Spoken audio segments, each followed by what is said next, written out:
आज बनैबा छुई आलू भजा जहाँ पखाल भात कि गरम भात सबुथिरे जमीज आ खूब कम समय एमती गोटे टेस्टी रेसिपी जहाँ मुझे आसी चलते जल्दी जल्दी स्टार्ट करवा।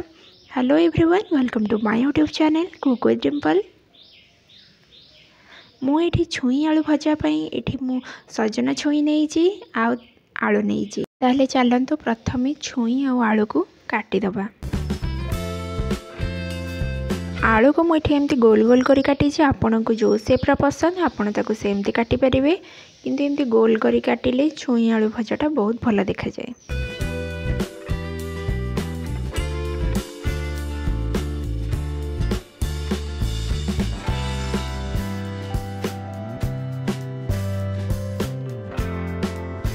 मुझे सबुजाक छुई को काटी नहीं आपड़ भी एमती छुई आ आलू को काटिकी ताको धोईकी साइड करदे। एबे तापर आमे मसला सजाड़ीदबा। मसला मुझे 8-10 कला रसुण, गोटाए बड़ पियाज, गोटे चामच सोरिष आ मुझे गोटा जीरा देनी, मु आग को जीरा पाउडर यूज करी। तापर एबे आमे ताको गोटे फाइन पेस्ट बनईदबा।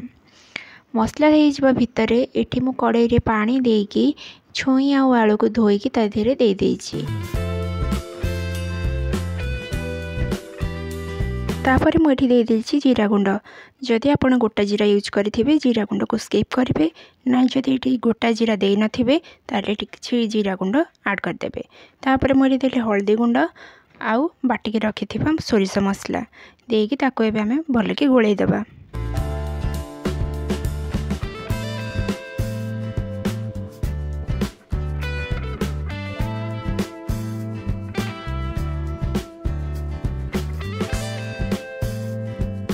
तापर ये मसला को गोले सारा पर मुझे देदेली लंका गुंड आउ लुण देकी ताको भल कि गोलेकी ताको किछि समय पे घोड़ेकी सिझा को छाड़देबा।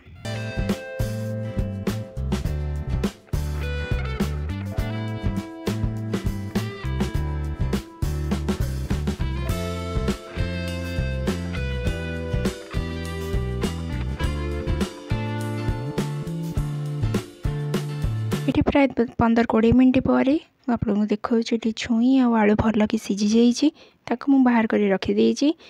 आ कड़ाई रे दे देइछि सोरिष तेल ता सहित किछि कटा पियाज भल कि भाजी गला पर देदेली मुझे सोरिष आउ सुखिला लंका ताको टिके भल कि भाजी सारा पर ये मु देदेली छुई आउ आलू को ताको एबे आमे भल कि गोल्डन कलर आसवा पर्यंत ताको आमे भाजिबा। बेसी सुखेइबेनी, टिके टिके मसला लगी सेमती ताको आमे भाजिबा।